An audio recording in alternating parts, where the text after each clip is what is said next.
ನಮ್ಮ ದೇಶದ ಈ ಹಿರಿಮೆಯ ಇತಿಹಾಸವನ್ನು ಯುವ ಪೀಳಿಗೆಗೆ ಹೇಳಬೇಕು.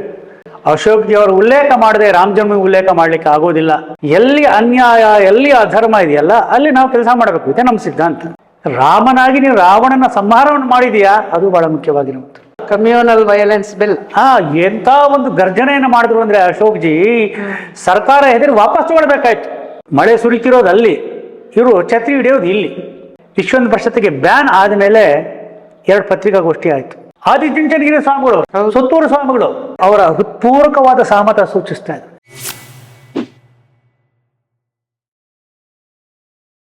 ಹಿಂದುತ್ವದ ಧ್ವನಿ ಮೊಳಗುವಂತೆ ಮಾಡಿದವರು. ಅದಕ್ಕೋಸ್ಕರ ಅನೇಕ ರೀತಿಯಾದಂತಹ ಕಾರ್ಯಕ್ರಮಗಳನ್ನು ಅವರು ನಡೆಸಿದರು. ಇವತ್ತೇನು ಭಾರತ ಜಗದ್ಗುರು ಆಗ್ತಾ ಇದೆ, ಈ ಭಾರತ ಜಗದ್ಗುರು ಆಗಲಿಕ್ಕೆ ಇಂತಹ ಅನೇಕ ಮಹನೀಯರ ಕೊಡುಗೆ ಅದರ ಹಿಂದೆ ಇದೆ. ಜಗದ್ಗುರು ಅಂತ ಹೇಳ್ತಿದ್ದಲ್ಲ, ಇದಕ್ಕೆ ಮೊದಲ ಹಂತ, ಮೊದಲ ಸೋಪಾನ ಯಾವುದು ಅಂದರೆ ಅಸ್ಮಿತೆ. ತನ್ನ ಐಡೆಂಟಿಟಿ ಏನು, ತನ್ನ ಘನತೆ ಏನು, ತನ್ನ ಉನ್ನತಿ ಏನು ಅನ್ನೋದನ್ನು ತಿಳ್ಕೊಳ್ಳೋದು. ಆ ದಿಕ್ಕಿನಲ್ಲಿ ಇವರೆಲ್ಲ ತುಂಬ ದೊಡ್ಡ ಕೆಲಸ ಮಾಡಿದ್ರು. ಅಶೋಕ್ಜಿಯವರು ಪ್ರೇರಣಾದಾಯಕ, ಸ್ಫೂರ್ತಿದಾಯಕ ವಿಚಾರಗಳನ್ನು ಮಾತಾಡುವುದರ ಜೊತೆಯಲ್ಲೇನೆ ಬಹಳ ಚಿಂತನೀಯ ವಿಚಾರಗಳನ್ನು ಮಾತಾಡ್ತಾ ಇದ್ರು.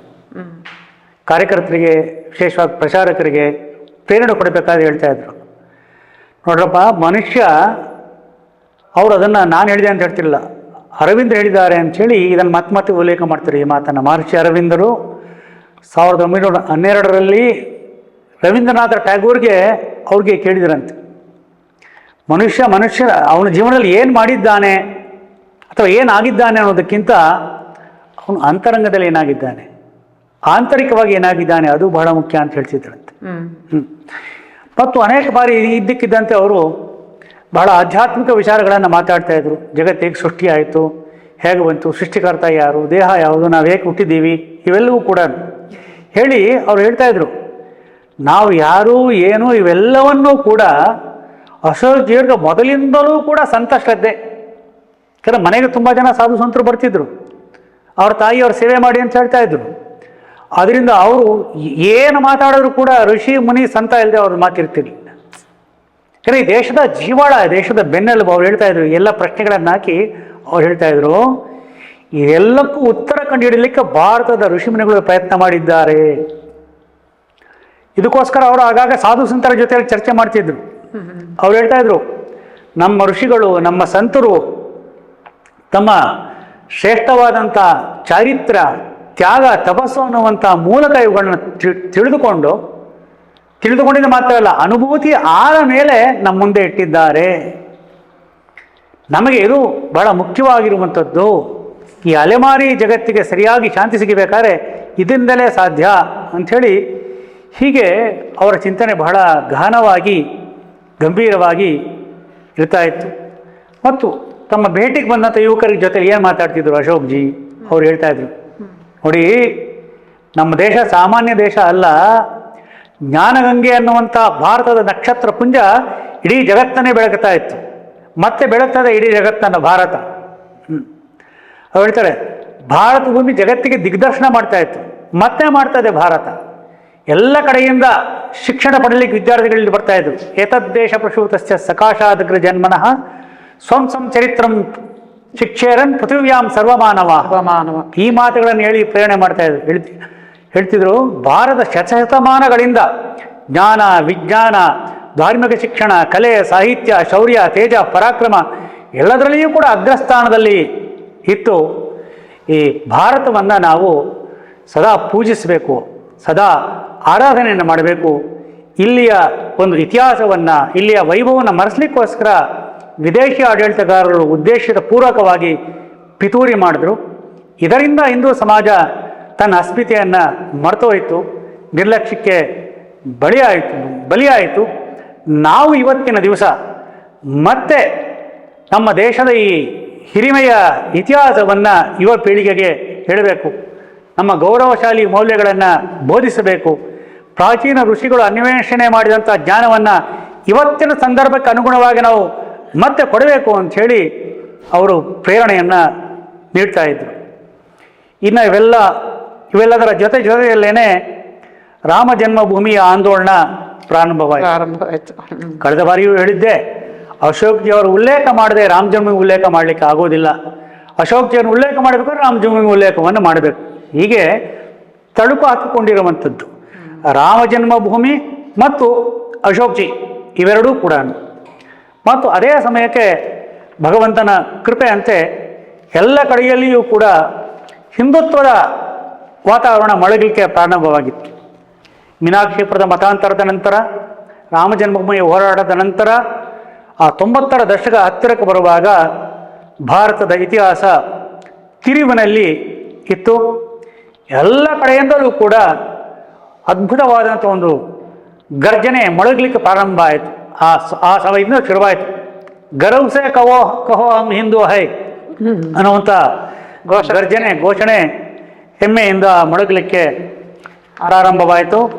ಅಶೋಕ್ಜಿಯವರು ವಿಶ್ವ ಹಿಂದೂ ಪರಿಷತ್ತಿನ ಪ್ರವೇಶ ಮಾಡಿದ ನಂತರ 1980ರ ದಶಕದ ಕೊನೆಯ ಭಾಗದಲ್ಲಿ ರಾಮ ಜನ್ಮಭೂಮಿಯ ಹೋರಾಟವನ್ನು ಕೈಗೆ ತೆಗೆದುಕೊಳ್ಳಲಾಯಿತು. ಅದಕ್ಕೆ ಮೊದಲು ಅಶೋಕ್ಜಿಯವರ ಒಂದೆರಡು ಹೋರಾಟದ ಉದಾಹರಣೆಗಳನ್ನು ಉಲ್ಲೇಖ ಮಾಡೋದು ಸೂಕ್ತ ಅಂತೇಳಿ ಅನಿಸುತ್ತೆ. ಅವರು ಒಮ್ಮೆ ಗೋವುಗಳನ್ನು, ಹಸುಗಳನ್ನು ರೈಲಿನಲ್ಲಿ ಕದ್ಕೊಂಡು ಹೋಗ್ತಾ ಇರ್ತಾರೆ. ಯಾರು ಸಿಂಗಲ್ರ ಕಳ್ಳರು ಹಾಂ ಹಾಂ ಗೋಹತ್ಯ ಕದ್ಕೊಂಡು ಹೋಗ್ತಿರ್ತಾರೆ. ಇಲ್ಲಿ ರೈಲಲ್ಲಿ ತೊಗೊಂಡು ಹೋಗ್ತಾ ಇರ್ತಾರೆ. ವಿಷಯ ಗೊತ್ತಾದ ಕೂಡಲೇ ಅವರು ಅಲ್ಲಿ ಹೋಗಿ ಆ ಹಸುಗಳನ್ನು ಬಿಡಿಸ್ಕೊಂಡು ಬೀಗ ಹಾಕಿಟ್ಟಿರ್ತಾರೆ. ಆ ಬೀಗ ಒಡೆದು ಹಸುಗಳನ್ನು ಬಿಡಿಸಿ ಎಲ್ಲ ಮಾಡಿ ಪ್ರತ್ಯಕ್ಷ ಕ್ರಾಂತಿಕಾರಿ ಕೆಲಸನೇ. ಮತ್ತೆ ಅಲ್ಲಿಂದ ಪರಾರಿ ಆಗಿಬಿಡ್ತಾರೆ, ಪ್ರಯಾಣ ಮಾಡಿಬಿಡ್ತಾರೆ. ಅಂದರೆ ಈ ಹೋರಾಟ ಅನ್ನುವಂಥದ್ದು ಕೇವಲ ಭಾಷಣ ಆಗಿಲ್ಲ, ರಕ್ತದ ಕಣಕಣನಲ್ಲಿ ಹಾಸುಹೊಕ್ಕಾಗಿತ್ತು. ಎಲ್ಲಿ ಅನ್ಯಾಯ, ಎಲ್ಲಿ ಅಧರ್ಮ ಇದೆಯಲ್ಲ ಅಲ್ಲಿ ನಾವು ಕೆಲಸ ಮಾಡಬೇಕು. ಇದೆ ನಮ್ಮ ಸಿದ್ಧಾಂತ. ನಾವು ಎಲ್ಲದಕ್ಕೂ ಸಿದ್ಧವಾಗಿ ಇಳಿದಿದ್ರು. ನಮ್ಮ ಪವಿತ್ರವಾದ ಹಿಂದೂ ಸಮಾಜ, ಹಿಂದೂ ಧರ್ಮ, ಹಿಂದೂ ಸಂಸ್ಕೃತಿ ರಕ್ಷಣೆ ಮಾಡೋದೇ ನಮ್ಮ ಕೆಲಸ ಅಲ್ಲ. ಅದಕ್ಕೋಸ್ಕರ ನಾವಿರುವಂಥದ್ದಲ್ಲ. ರಾಮಾಯಣ ಮಹಾಭಾರತಗಳ ಸಂದೇಶ ಏನು? ರಾಮಾದಿ ವರ್ತಿತವ್ಯಂ ನತು ರಾವಣಾದಿವತ್ತು. ಅಷ್ಟು ಮಾತ್ರ, ರಾಮಾದಿ ವರ್ತಿತವ್ಯಂನಲ್ಲಿ ರಾವಣನನ್ನು ಸದೆ ಬಡಿಬೇಕು ಅಂತ ಸಂದೇಶ ಇದೆಯಲ್ಲ, ಅದರಲ್ಲಿ ಅದು ಬಹಳ ಮುಖ್ಯವಾಗಿರುವಂಥದ್ದು. ಹೌದು. ಬರೀ ರಾಮನಾಗಿ ಇದ್ದುಬಿಟ್ರೆ ಸಾಲೋದಿಲ್ಲ. ರಾಮನಾಗಿ ನೀನು ರಾವಣನ ಸಂಹಾರವನ್ನು ಮಾಡಿದೀಯಾ, ಅದು ಬಹಳ ಮುಖ್ಯವಾಗಿರುವಂಥದ್ದು. ವಾಲಿ ಅಂಥವ್ರನ್ನ ನಿಗ್ರಹ ಮಾಡಿದ್ಯಾ ನೀನು, ಇದು ಬಹಳ ಮುಖ್ಯವಾಗಿರುವಂಥದ್ದು. ಅಶೋಕ್ಜಿ ಅವರಲ್ಲಿ ಹಾಸುಹೊಕ್ಕಾಗ್ಬಿಟ್ಟಿತ್ತು. ಇನ್ನೊಂದು ಘಟನೆ, ದೆಹಲಿಯಲ್ಲಿ ಝಂಡೇವಾಲಾ ಅಂತ ಒಂದು ಪ್ರದೇಶ ಇದೆ. ಅಲ್ಲೊಂದು ದೇವಿ ದೇವಸ್ಥಾನವೂ ಇದೆ, ಒಂದು ಏರಿಯಾ. ಏರಿಯಾ. ನಮ್ಮ ಸಂಘದ ಕಾರ್ಯಾಲಯ ಕೂಡ ದೆಹಲಿಯದಲ್ಲೇ ಇರುವಂಥದ್ದು. ಅಲ್ಲಿ ದೇವಸ್ಥಾನ ಅರಾಜಕತೆಯ ಜನರ ಕೈಲಿತ್ತು. ಎಲ್ಲ ಹಿಂದೂಗಳೇ. ಮತ್ತೆ ಆಗ ಅಶೋಕ್ಜಿ ಅಲ್ಲಿಗೆ ನಡುವೆ ಪ್ರವೇಶವನ್ನು ಮಾಡಿ ಭಕ್ತರ ಭಾವನೆಗಳಿಗೆ ಅನುಗುಣವಾಗಿ ಅವರನ್ನು ಹೊಡೆದು ಓಡಿಸೋದ್ರಲ್ಲಿತ್ತು. ಅದನ್ನು ಸರಿಯಾಗಿ ವ್ಯವಸ್ಥೆ ಬರುವಂತೆ ಮಾಡಿದ್ರು. ಇಲ್ಲಿ ನಾವು ರಾಮಾಯಣವಾಗಲಿ ಮಹಾಭಾರತವಾಗಲಿ ಆ ಸಮಯದಲ್ಲಿ ಯಾರು ಧರ್ಮ ವಿರೋಧಿಗಳಾಗಿದ್ದರು? ಯಾರು ಬೇರೆಯವರಲ್ಲ, ನಮ್ಮ ಪಕ್ಕದಲ್ಲಿದ್ದಂಥ ಲಂಕೆ, ನಮ್ಮ ಮನೆಯಲ್ಲಿ ಇದ್ದಂಥವ್ರೇನೆ. ಧರ್ಮದ ಪ್ರಶ್ನೆ ಬಂದಾಗ ಧರ್ಮದ ರಕ್ಷಣೆ ಮೊದಲನೇದು, ಇನ್ನೆಲ್ಲವೂ ಕೂಡ ಎರಡನೆಯಾದದ್ದು. ಈ ಮೂಲಕ ಅವರು ಹಿಂದುತ್ವದ ವಿಚಾರವನ್ನು ಬಹಳ ಅದ್ಭುತವಾಗಿ ಅವರು ಪ್ರಚಾರವನ್ನು ಮಾಡಿದ್ರು, ಬಹಿರಂಗವಾಗಿ ಪ್ರಚಾರವನ್ನು ಮಾಡಿದ್ರು. ಎಲ್ಲೆಲ್ಲಿ ಅವರು ಮಾತಾಡಿ ಹೋಗ್ತಾರಲ್ಲಿ ಹಿಂದೂ ಹಿತಾಸಕ್ತಿ ಚರ್ಚೆ ನಡೀತಾ ಇತ್ತು, ಹಿಂದುತ್ವದ ಬಗ್ಗೆ ಚರ್ಚೆ ನಡೀತಾ ಇತ್ತು, ಮಾತುಕತೆ ಆಗ್ತಾ ಇತ್ತು. ಆ ರೀತಿಯಾಗಿ ಎಂಥ ಒಂದು ಕ್ಷಾತ್ರ ವಾತಾವರಣವನ್ನು ನಿರ್ಮಾಣ ಮಾಡಿದ್ರು ಅಂತ ಹೇಳಿದ್ರೆ, UPA 2, UPA 2ರ ಯಾರು ಇದ್ದಾಳಲ್ಲ, ಅವಳ ಪಿತೂರಿಯಿಂದ ತಾಯಿ, ಅದು ನಾವು ಅವನ ತಾಯಿ ಅಂತಾನೆ ಕರಿತೀವಿ. ನಮ್ಮ ಸಂಸ್ಕೃತಿ ಇದು. ಅವಳು ಒಂದು ಬೇಕಾದಷ್ಟು ಅನ್ಯಾಯಗಳನ್ನು ಮಾಡಿದ್ರಾಗ. ಆ ಸಮಯದಲ್ಲಿ ಕೋಮು ಉದ್ದೇಶಿತ ಒಂದು ಹಿಂಸಾಚಾರದ ಮಸೂದೆ ಬಂತು. ನೇನು ಮಂಡಿಸ್ಬಿಟ್ಟಿದ್ರೆ ಏನಾಗ್ತಿದ್ದು ಗೊತ್ತಿಲ್ಲ. Communal violence bill. ಎಂಥ ಒಂದು ಗರ್ಜನೆಯನ್ನು ಮಾಡಿದ್ರು ಅಂದ್ರೆ ಅಶೋಕ್ಜಿ, ಸರ್ಕಾರ ಹೆದರಿ ವಾಪಸ್ ತಗೊಳ್ಬೇಕಾಯ್ತು. ಆ ರೀತಿಯಾದ ಕ್ಷಾತ್ರ ಮತ್ತು ಅಶೋಕ್ ಜಿ ಅವರ ಮಾತು ಕೇಳ್ತಾ ಕಾಂಗ್ರೆಸ್ಗೆ ಅದು ಏನು ಹಿಂದೂ ದ್ವೇಷ ಅಂತ, ಅದು ಅವರ ಸಿಸ್ಟಮಲ್ಲಿ ಇಟ್ಸ್ ಇನ್ಬಿಲ್ಟ್. ಹೌದು, ಯಾಕಂದ್ರೆ ಕಾಂಗ್ರೆಸ್ DNA ಅಲ್ಲೇ ಬಂದ್ಬಿಟ್ಟಿದ್ದಾರೆ. ಇದು ತುಂಬ ಆಶ್ಚರ್ಯ ಆಗುತ್ತೆ ನೋಡಿ. ಈ ಸಮಯದಲ್ಲಿ ಸೋನಿಯಾ ಗಾಂಧಿ ಬಂದು ಕಮ್ಯುನಲ್ ವೈಲೆನ್ಸ್ ಬಿಲ್ ತರೋದು, ಎಲ್ಲದಕ್ಕೂ ಹಿಂದೂಗಳನ್ನೇ ಇದು ಮಾಡೋದು, ಹೊಣೆಗಾರಿಕೆ ಅವ್ರ ತಲೆ ಮೇಲೆ ಹಾಕೋದು, ಏನರ್ಥ? ವಕ್ತ್ ಬಿಲ್ಲು ಮತ್ತು ಎಲ್ಲರೂ ಕೂಡ ಹಿಂದೂಗಳಿಗೆ ಉಪದೇಶ ಮಾಡೋರು. ಇಷ್ಟು ಹತ್ತು ಉರಿತಾ ಇದೆ, ಎಲ್ಲ ಆಗ್ತಾ ಇದೆ ಪಕ್ಕದ ಬಾಂಗ್ಲಾದಲ್ಲಿ, ಆದರೆ ನಮಗೆ ನೀವು ಶಾಂತಿ ಪಾಠ ಹೇಳುವಂಥವ್ರು ನಮಗೆಲ್ಲರೂ ಕೂಡ. ಯಾಕಂದರೆ ಮೊದಲಿಂದಾನೇ ಇವರು ಈ ಕಾಂಗ್ರೆಸ್ನವ್ರು ಹೇಗೆ ಅಂದರೆ, ಖಿಲಾಫತ್ ಚಳವಳಿ ಕೇರಳದಲ್ಲಿ ಏನಾಯಿತು, ಎಲ್ಲೋ ಮಳೆ ಬಂದರೆ ಇಲ್ಲಿ ಕೊರಡೆ ಇವರು, ಮಳೆ ಸುರಿತಿರೋದು ಅಲ್ಲಿ, ಇವರು ಛತ್ರಿ ಹಿಡಿಯೋದು ಇಲ್ಲಿ. ಯಾಕೆಂದರೆ ರಕ್ತಗತವಾಗಿ ಬಂದ್ಬಿಟ್ಟಿದೆ. ಯಾವ ಕ್ಷಣದಲ್ಲಿ ಬಂತೋ ಗೊತ್ತಿಲ್ಲ ಕಾಂಗ್ರೆಸ್ಗೆ. ಭಾರತ ಮಾತೆ ಅಂದ್ರೆ ಆಗೋದಿಲ್ಲ, ಮೊದಲಿಂದ ಒಂದೇ ಮಾತ್ರ ಬಂತ ಹೇಳಿದ್ರೆ ಆಗೋದಿಲ್ಲ, ಭಾರತ ಮಾತಾ ಕಿ ಜೈ ಆಗೋದಿಲ್ಲ. ಇನ್ನೇನಾಗುತ್ತೆ ಇವ್ರಿಗೆ? ಇವ್ರಿಗೆ ಯಾವುದಕ್ಕೆ ಜೈಕಾರ ಹಾಕ್ಬೇಕು ಈ ದೇಶದಲ್ಲಿ? ಯಾರಿಗೆ ಜೈಕಾರ ಆಗಬೇಕು? ಯಾರನ್ನು ಮಾತೆ ಅಂತೇಳಿ ಕರಿಬೇಕು ಈ ದೇಶದಲ್ಲಿ? ಅಶೋಕ್ ಜಿ ಅವರ ಮಾತುಗಳಿಂದ ಇಷ್ಟು ಪ್ರೇರಣೆಗೊಂಡ್ರು ಅಂತ ಹೇಳಿದರೆ, ಪ್ರತಿಯೊಬ್ಬ ಯುವಕನಿಗೂ ಕೂಡ ನಮ್ಮ ದೇಶದ ಎಲ್ಲ ಈ ರೀತಿಯಾಗಿ ಏನೇನು ಪವಿತ್ರ ಸ್ಥಳಗಳು ಆಕ್ರಮಿತವಾಗಿದ್ದಾವೆ ಅಥವಾ ಕಳಂಕಕ್ಕೊಳಗಾಗಿದೆ ಅದನ್ನು ಮುಕ್ತಗೊಳಿಸಬೇಕು ಅನ್ನೋ ಭಾವನೆ ಬಂದ್ಬಿಡ್ತು ಆ ಸಮಯದಲ್ಲಿ. ನೋಡ್ತೀವಿ ದೇಶದಲ್ಲಿ ಸಾವಿರಾರು ದೇವಾಲಯಗಳನ್ನ ಕೆಡವಿದ್ದಾರೆ. ಹೇಗೆ ಒಂದು ಕಾಲದಲ್ಲಿ ಒಂದೇ ಮಾತರಂ ಭಾರತ್ ಮಾತಾ ಕಿ ಜೈ ಘೋಷಣೆ ಇತ್ತು, ಅದಕ್ಕೆ ಸರಿ ಸಮಾನವಾಗಿ ಒಂದು ಜೈ ಶ್ರೀರಾಮ್ ಘೋಷಣೆ ಬಂತು. ಜೈ ಶ್ರೀರಾಮ್ ಮೊದಲು ಇರಲಿಲ್ಲ ಅಂತೇನಿಲ್ಲ, ಇತ್ತು. ಮೊದಲು ಜೈ ಶ್ರೀರಾಮ್ ಹೇಳ್ತಿದ್ವಿ. ಆದರೆ ಅದು ಈ ಪಬ್ಲಿಕ್ ಅಲ್ಲಿ ಬರೋದಿದೆಯಲ್ಲ, ಸಮಾಜದಲ್ಲಿ ಪ್ರತಿಧ್ವನಿಗೊಳ್ಳೋದು ಒಂದು ಕೆಚ್ಚಿನಿಂದ, ಅದನ್ನ ತಂದವರು ಇವರು ಅಂತ. ಜೈ ಶ್ರೀರಾಮ್ ಇದು ಬರ್ಬೇಕಾಗಿತ್ತು. ಹೇಗೆ ನಾವು ರಮಾನಂದ್ ಸಾಗರ್ ಧಾರಾವಾಹಿಲಿ ನೋಡ್ತೀವಲ್ಲ, ರಾಮಜಿ ಕಿ ಸೇನಾ ಚಲಿ ಹರ ಹರ್ ಮಹಾದೇವ್, ಆ ಒಂದು ಭಾವ ಬಂತು. ಆ ರುದ್ರ ಶಿವನ ಭಾವ ಬಂತು. ಆ ಜಯ ಶ್ರೀರಾಮನಲ್ಲಿ ಆ ರುದ್ರ ಬಂತು, ರುದ್ರಾಂಶ ಬಂತು. ಅದಕ್ಕೆ ಆ ಶೌರ್ಯವನ್ನು ಸೇರಿಸಿದ್ದು ಅಶೋಕ್ ಜಿ ಅವರು. ಇವತ್ತೆಲ್ಲರೂ ಕೂಡ ಹೇಳ್ಬೇಕಾಗಿ ಬಂದಿದೆ, ಈ ದೇಶದಲ್ಲಿ ಪ್ರತಿಯೊಬ್ಬರು ಜೈ ಶ್ರೀರಾಮ್ ಹೇಳಬೇಕು. ಆ ಸಮಯದಲ್ಲಿ ಹೇಗೆ ಬಂತು ಅಂದ್ರೆ ತಾವಾಗೇ ಘೋಷಣೆ ಆಗ್ತಾ ಇದ್ರು, ಹಿಂದೂಸ್ತಾನ್ ಮೇ ರಹನಾ ಹೋಗ ಜೈ ಶ್ರೀರಾಮ್ ಕಹನೇ ಹೋಗ. ಇದು ಯಾರು ಹೇಳ್ಕೊಟ್ಟಿದ್ದಲ್ಲ, ಇದು ನಮ್ಮ ಇದು ಅಲ್ಲ. ಆದರೆ ಆ ರೀತಿಯಾದ ಒಂದು ವಾತಾವರಣ ನಿರ್ಮಾಣವಾಗಿತ್ತು. ಜನರೇ ಶುರು ಮಾಡಿದ್ರು, ಹಿಂದೂಸ್ತಾನ್ ಮೇ ರಹನಾ ಹೋಗ, ಒಂದೇ ಮಾತ್ರಂ ಕಹನಾ ಹೋಗ, ಭಾರತ್ ಮಾತಾ ಕಿ ಜೈ ಕಹನಾ ಹೋಗ. ಈ ರೀತಿಯಾದ ವಾತಾವರಣ ನಿರ್ಮಾಣವಾಯಿತು. ಮತ್ತು ಆ ಸಮಯದಲ್ಲಿ ಅವರು ಪತ್ರಿಕಾಗೋಷ್ಠಿ ತಗೊಳ್ತಿದ್ರು. ಅನೇಕ ಪತ್ರಿಕಾಗೋಷ್ಠಿಯಲ್ಲಿ ಇದ್ದೆ ನಾನು. ಅದರಲ್ಲಿ ಎರಡು ವಿಶೇಷವಾದ ನೆನಪಿರುವಂಥ ಉಲ್ಲೇಖ ಮಾಡಬೇಕಾದಂಥ ಪತ್ರಿಕಾಗೋಷ್ಠಿಗಳು, ವಿಶ್ವ ಹಿಂದೂ ಪರಿಷತ್ತಿಗೆ ಬ್ಯಾನ್ ಆದಮೇಲೆ 2 ಪತ್ರಿಕಾಗೋಷ್ಠಿ ಆಯಿತು. ವಿಶ್ವ ಹಿಂದೂ ಪರಿಷತ್ ಯಾವಾಗ ಬ್ಯಾನ್ ಆಗಿದ್ದು? 1992ರಲ್ಲಿ. ಇದರ ಕಳಂಕಿತ ಕಟ್ಟಡ ನೆಲಸಮವಾದಾಗ, ನಿರ್ಮಾಣಕ್ಕೋಸ್ಕರ ನಿರ್ನಾಮವಾದಾಗ. ಆ ಪತ್ರಿಕಾಗೋಷ್ಠಿಗಳು ಹೀಗೆ ಮಾತಾಡ್ತಿದ್ರು ಅಂತ ಹೇಳಿದ್ರೆ, ಬೇರೆಯವರೆಲ್ಲ ಮಾತಾಡ್ಬೇಕಾದ್ರೆ ಏನೇನೋ ಪ್ರಶ್ನೆ ಕೇಳೋರು. ಇನ್ನು ಸ್ವಾಮಿ ಚಿನ್ಮಯಾನಂದರು ಮಾತಾಡ್ಬೇಕಾದ್ರೂ ಪ್ರಶ್ನೆ ಕೇಳ್ತಿದ್ರು. ಅಶೋಕ್ ಜಿ ಮಾತಾಡ್ತಿದ್ರು ಅಂತ ಹೇಳಿದ್ರೆ ಅವ್ರ ಜಪ್ಪು ಕೂಡ ಸಿಂಹನೇ, ಲಿಟರಲಿ ಲಯನ್ ಅಶೋಕ್ ಜಿ. ಆ ರೀತಿಯಾಗಿ ಉತ್ತರ ಕೊಡ್ತಾ ಇದ್ರು, ಆ ರೀತಿಯಾಗಿ ಹೇಳ್ತಾ ಇದ್ರು. ಸರ್ಕಾರ ಮಾತುಕತೆ ಹಾಗೆ ಹೇಗೆ ಅಂತ ಯಾರೋ ಒಬ್ಬ ಕೇಳ್ದ. ಸರ್ಕಾರ ಏನು ಮಾತುಕತೆ ಮಾಡೋದು? ನಾವು ಮಾತುಕತೆ ಮಾಡಿದ್ವಿ. ನನಗೆ ವಿಶ್ವಾಸ ಇದೆ, ಮುಸ್ಲಿಂ ಸಮಾಜ ನಮ್ಮ ಮಾತನ್ನು ಕೇಳುತ್ತೆ, ನಮ್ಮ ಜೊತೆ ಸಾಮರಸ್ಯದಿಂದ ಇರ್ತದೆ, ಈ ದೇಶದಲ್ಲಿ ಒಂದಾಗಿರ್ತಾರೆ. ಮಾತುಕತೆಗೆ ಅವ್ರ್ಯಾರು ಬರೋದು ಬೇಡ, ನಾನು ಮಾತಾಡ್ತೀನಿ ಅಂತ ಹೇಳ್ತಿದ್ರು. ಜಗು ಸತ್ಯವಾದದ್ದು. ಆತ್ಮವಿಶ್ವಾಸ, ಧೈರ್ಯ. ಇವತ್ತಿಗೂ ಕೂಡ ಆ ರೀತಿಯವರು ಇದ್ದಾರೆ. ದೇಶದ ಮುಖ್ಯವಾಹಿನಿಯಲ್ಲಿ ಬರಬೇಕು ಅನ್ನೋಂಥವ್ರು ಇದ್ದಾರೆ, ಇಲ್ಲ ಅಂತೇಳಿ ಏನಿಲ್ಲ. ಸರ್ಕಾರ ಹೇಳ್ತಿರು ಇದ್ದಾರೆ. ಇಲ್ಲ ಅಂತೇಳಿ ಏನಿಲ್ಲ. ಬಹುಜನರು ಬೇರೆ ತರ ಇದ್ದಾರೆ, ಅವ್ರಿಗೆ ಸೋಕಾಲ್ಡ್ ಮಾರ್ಗದರ್ಶನ ಕೊಡೋರು ಅಡ್ಡದಾರಿಗೆ ಎಳಿತಾರೆ. ಇವತ್ತು ನೋಡಿ ಒಂದು ಚಿಂತನೆ ಬದಲಾವಣೆ ಆಗಿದೆ ಈಗ ಅವರಲ್ಲಿ. ಸಣ್ಣದಾಗಿ ಆದ್ರೂ ಕೂಡ ಬದಲಾವಣೆಯನ್ನು ಕಾಣ್ತೀವಿ ನಾವು ಅದರಲ್ಲಿ. ಇದನ್ನು ಅಶೋಕ್ ಜಿ ಹೇಳೋರು, ಸರ್ಕಾರ ಮಾತುಕತೆ ಮಾಡೋದು ಬೇಡ ಅಂತೇಳಿ. ಮತ್ತು ಯಾವ ರೀತಿಯಾಗಿ ಅವರ ಹೇಳಿಕೆ, ಅವರ ಒಂದು ಪ್ರತ್ಯಕ್ಷ ಸತ್ಯಾಗ್ರಹದಲ್ಲಿ ಭಾಗವಹಿಸ್ತಾ ಇದ್ರು, ಪ್ರತ್ಯಕ್ಷ ಅವರು ಮುಂದೆ ಬರ್ತಾ ಇದ್ರು. ಹಿಂದೆ ನಿಂತ್ಕೊಂಡು ಮುಂದೆ ಹೋಗಿ ಅನ್ನೋ ಲೀಡರ್ ಅಲ್ಲ ಅಶೋಕ್ ಜಿ. ಬರ್ತೀನಿ, ಆ ವಿಷಯ ಇದೆ, ಆ ವಿಷಯಕ್ಕೆ ಬರ್ತೀನಿ. ಸ್ವತಃ ನಿಂತು ಒಡೆದ ತಿಂದು ಪೆಟ್ಟ ತಿಂದು ರಕ್ತ ಸುರಿಸ್ಕೊಂಡು ಕೆಲಸ ಮಾಡಿದಂತ ಅವರೇ ಸೇನಾಧಿಪತಿಯಾಗಿ ನಿಲ್ತಾ ಇದ್ರು. ಹೌದು. ನಾವು ಮಹಾಭಾರತದಲ್ಲಿ ನೋಡ್ತೀವಿ, ಅದೇ ಅದೇ ಅನೇಕ ಸೇನಾಧಿಪತಿಗಳು ಬಂದ್ರು ಹೋದ್ರು ಎಲ್ಲ ಆದ್ರು. ಸೇನಾಧಿಪತಿಗಳು ಮುಂದೆ ನಿಂತ್ಕೊಳ್ತಾರೆ. ನಿಂತ್ಕೊಳ್ತಾರೆ. ಆ ಒಂದು ಮತ್ತು ಅದರಲ್ಲಿ ವಿಶಿಷ್ಟವಾದ ಸೇನಾಧಿಪತಿ ಅಶೋಕ್ಜಿ. ಈ ರಾಮ ಜನ್ಮಭೂಮಿ ಹೋರಾಟದಲ್ಲಿ ಸ್ಪೆಷಲ್ ಕಮಾಂಡರ್ ಯಾರು ಅಂದ್ರೆ ಅಶೋಕ್ಜಿ ಅವರು. ಇವತ್ತು ನಾವು ನೆನಪಿಸ್ಕೋಬೇಕು. ಖಂಡಿತವಾಗಿ ನೆನೆಸ್ಕೊಳ್ಬೇಕು. ಆ ಯೋಜನೆಗಳು ಬಂದಾಗ ಧರ್ಮ ಸಂಸತ್ನಲ್ಲಿ ಅಷ್ಟು ದೊಡ್ಡ ಅಂಥ ಒಂದು ಪ್ರಚಂಡ ವ್ಯಕ್ತಿತ್ವ ಅವರದ್ದು. ಆ ಸಾವಿರಾರು ಜನ ಸಂತರು ಇರಬೇಕಾದ್ರೆ ವಿಷಯವನ್ನು ಹೇಳ್ತಾ ಇದ್ರು. ಇಷ್ಟು ವಿನಯದಿಂದ, ಇಷ್ಟು ವಿನಮ್ರತೆಯಿಂದ ಅಶೋಕ್ಜಿಯವರ ಮಾತಿಗೆ ಇಡೀ ಸಂತ ಗಣನ ತಲೆ ತೂಗ್ತಾ ಇತ್ತು, ಒಪ್ತಾ ಇದ್ರು.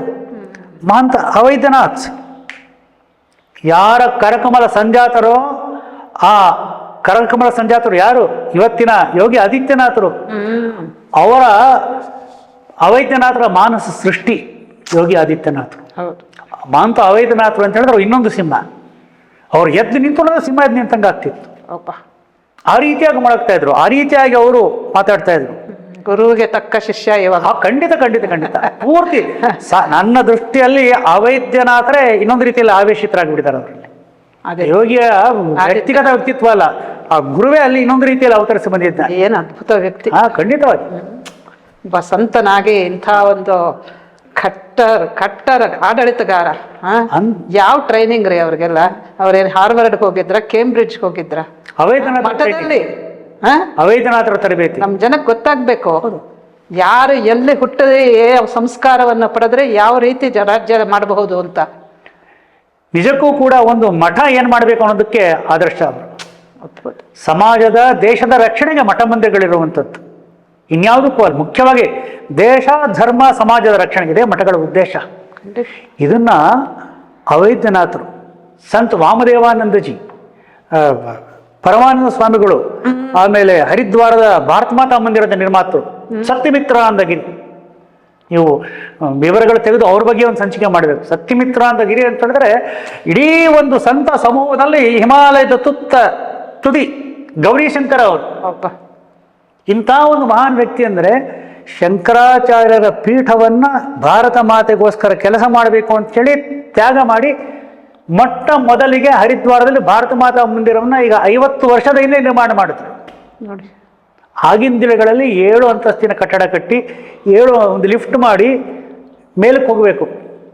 ಒಂದರಲ್ಲಿ ಎಲ್ಲ ಕೂಡ ಮಹಾಪುರುಷರು, ಒಂದರಲ್ಲಿ ಸಂತರು, ಒಂದರಲ್ಲಿ ಕ್ರಾಂತಿಕಾರಿಗಳು, ಒಂದರಲ್ಲಿ ಬೇರೆ ಬೇರೆ ಕ್ಷೇತ್ರಕ್ಕೆ ಕೊಡುಗೆ ಕೊಟ್ಟವರು. ಹೀಗೆ ಹರಿದ್ವಾರದ ಭಾರತ ಮಾತಾ ಮಂದಿರದ ಮೂಲಕ ಪ್ರಸಿದ್ಧರಾದವರು. ಅಷ್ಟು ಮಾತ್ರ ಅಲ್ಲ, ಗುರುಜಿಯವ್ರ ಜೊತೆಲಿ ಅತ್ಯಂತ ಹತ್ತಿರದ ಒಡನಾಟ ಇದ್ದಂಥವ್ರು. ಇವರು ಅಶೋಕ್ಜಿಯವ್ರ ಮಾತಿನ ಜೊತೆಲಿ ಸಮಾಲೋಚನೆ ಮಾಡ್ತಿದ್ರು. ಸತ್ಯಮಿತ್ರಾನಂದಗಿರಿ ಬಹಳ ದೊಡ್ಡ ಕೊಡುಗೆ ಸಂತರದ್ದು ನಮ್ಮ ದೇಶದಲ್ಲಿ. ನೃತ್ಯ ಗೋಪಾಲ ದಾಸ್, ರಾಮಚಂದ್ರ ದಾಸ್ ಪರಮಹಂಸ್, ಪೇಜಾರ ಸ್ವಾಮಿಗಳು, ರಂಗ ಆದಿಚುಂಚನಗಿರಿ ಸ್ವಾಮಿಗಳು, ಇಂದಿನ ನಮ್ಮ ಬಾಲಗಂಗಾಧರನಾಥ ಸ್ವಾಮಿಗಳು ಸ್ಮರಣೆ ಮಾಡ್ಬೇಕು ನಾವು, ಸುತ್ತೂರು ಸ್ವಾಮಿಗಳು, ಇವರೆಲ್ಲರೂ ಕೂಡ ಅಶೋಕ್ಜಿಯವ್ರ ಜೊತೆ ಈ ರೀತಿಯಾಗಿ ಮಾತುಕತೆ ಆಗ್ತಾ ಇತ್ತು. ಎಷ್ಟು ಅವ್ರು ಹೇಳಿದಕ್ಕೆ ಅತ್ಯಂತ ಅಂದರೆ ಅವರ ಹೃತ್ಪೂರ್ವಕವಾದ ಸಹಮತ ಸೂಚಿಸ್ತಾ ಇದ್ರು. ಯಾಕಂದ್ರೆ ಅವರೆಲ್ಲರ ಜೊತೆಯಲ್ಲಿ ಮಾತನಾಡುವಾಗ ಆ ಒಂದು ಕಾರ್ಯಕ್ರಮ ಬರುತ್ತೆ, ಅದನ್ನ ಹೇಳ್ತೀನಿ ನಾನು ಮುಂದೆ. ಕರ್ನಾಟಕದ ಉಲ್ಲೇಖ ಮಾಡ್ತೀನಿ ನಾನು. ಮಠಾಧೀಶರದ ಒಳ್ಳೆ ಸಂಪರ್ಕ ಇತ್ತು ಅಲ್ವಾ? ದೊಡ್ಡದು, ತುಂಬಾ ದೊಡ್ಡದು, ಬಹಳ ದೊಡ್ಡ ಸಂಪರ್ಕ ಇತ್ತು ಬಾಲಗಂಗಾಧರನಾಥರ ಜೊತೆಯಲ್ಲಿ. ಆ ಎಲ್ಲ ಸಮಯದಲ್ಲಿಯೂ ಕೂಡ ಯಾವ ರೀತಿಯಾಗಿ ಅವರು ಮಾತಾಡ್ತಿದ್ರು, ಅವ್ರ ಮಾತಿನ ಪ್ರಭಾವ ಯಾವ ರೀತಿ ಆಗ್ತಾ ಇತ್ತು. ಮತ್ತೆ ಒಂದೇ ವಿಚಾರ ಅಲ್ಲ, ವೇದಗಳ ಒಂದು ಪುನಃ ಒಂದು ಅಧ್ಯಯನ ಆಗಬೇಕು, ಅಭ್ಯಾಸ ಆಗಬೇಕು, ಆ ಒಂದು ವಿಚಾರ. ಹೀಗೆ ಮತ್ತು ಹೇಳ್ತಿದ್ರು, मेरा कड़कड़ी विनम्र प्रार्थना है सारे संत समाज इस देश का समस्या के बारे में तो कुछ सोचना है, वो श्रद्धा लेना है इसके बारे में. ಈ ರೀತಿ ಸಂತರಲ್ಲಿ ಜಾಗೃತಿ ಮೂಡಿಸಿ ಗೌರವವನ್ನು ಗಳಿಸಿಕೊಂಡಂತಹ ಮಹಾಸಂತ ಅವರು. ಬಟ್ಟೆ ಬಿಳಿ ಇರಬಹುದು, ಆದರೆ ಸಂತರಲ್ಲ, ಮಹಾಸಂತರು ಅಶೋಕ್ಜಿ ಅವರು. ಪ್ರತಿನಿತ್ಯ ಅನುಷ್ಠಾನ ಇದೇ ಧರ್ಮಶ್ರೀ ಕಟ್ಟಡ. ಇಲ್ಲಿ ಏನು ವ್ಯವಸ್ಥೆ ಇತ್ತು ನಮ್ಮಲ್ಲಿ, ಇವತ್ತು ಈ ಭವ್ಯ ಕಟ್ಟಡವನ್ನು ನೋಡ್ತಾ ಇದೀವಲ್ಲ, ಆ ದಿವಸ ಕಲ್ಲಿನ ಕಟ್ಟಡ.